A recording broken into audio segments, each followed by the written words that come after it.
নদী নদী।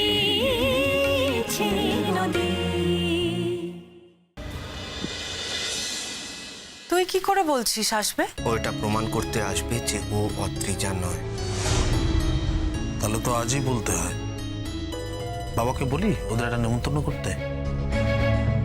আমার মনে হয় অতক্ষণ অপেক্ষা করাটা বোধহয় ঠিক হবে না দাদা ভাই। না মানে আলো জেঠুর তো বাড়ি ফিরতে সন্ধে হয়ে যাবে, আর আমি চাই এই ব্যাপারটা যদি আমরা যত তাড়াতাড়ি সম্ভব মিটিয়ে নিতে পারি। মানে বৌমণি তো আমাদের বাড়ির বড় বউ, বৌমণিও ফোন করে ইনভাইট করতেই পারে।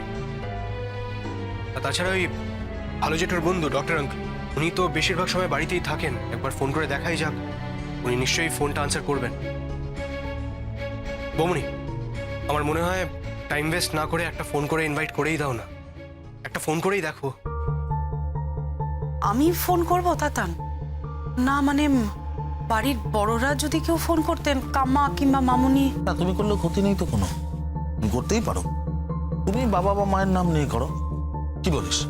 মানে তুমি কাম্মার নামটা নিও না, কারণ কাম্মা তো ওখানে যায়নি, কাম্মা এসব কিছু জানে না, সুতরাং কাম্মা ফোনটা করতেও পারবে না। কিন্তু তুমি যেহেতু গেছিলে তুমি করতে পারো ফোনটা। উনি করবো? বৌমণি, আমার মনে হয় ফোনটা যত তাড়াতাড়ি করবো তত আমাদের জন্য ভালো। ওদের বাড়িতে মল্লিকা সেজে থাকা অদ্রিজার আসল পরিচয়টা টেনে বার করাই এখন আমার কাছে সব থেকে বড় চ্যালেঞ্জ। তোর কি মনে হচ্ছে বিক্লুদা, এই ব্যাপারটা নিয়ে তোর একার অস্বস্তি হচ্ছে, আমাদের কারোর অস্বস্তি হচ্ছে না? বিক্লুদা, আমরা সবাই কিন্তু তোর সঙ্গে আছি, তোর পাশে আছি। না, আমার তো কোনো অস্বস্তি নেই, ওদের অস্বস্তি থাকলে থাকতে পারে। দেখ, আমার একটাই খারাপ লাগছে, আমার যা সর্বনাশ হওয়ার তো হয়েই গেছে, কিন্তু অদ্রিজা আরেকটা পরিবার, আরেকটা মানুষের সর্বনাশ করার জন্য উঠে পড়ে লেগেছে। না পিকলুদা, সবটা বোধহয় সত্যি বললে না।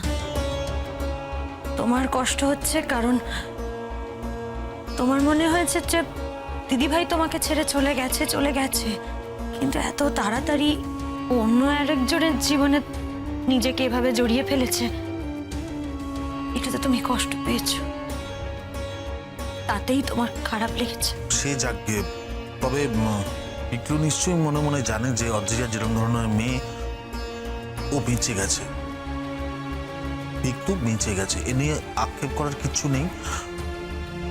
আমার মনে হয় না পিকলু সেটা করে বলেও এটা পিকলুর জন্য একটা আশীর্বাদ, আমি তো বলবো ঈশ্বরের আশীর্বাদ। ঠিক আছে, ফোনটা তাহলে করেই নি।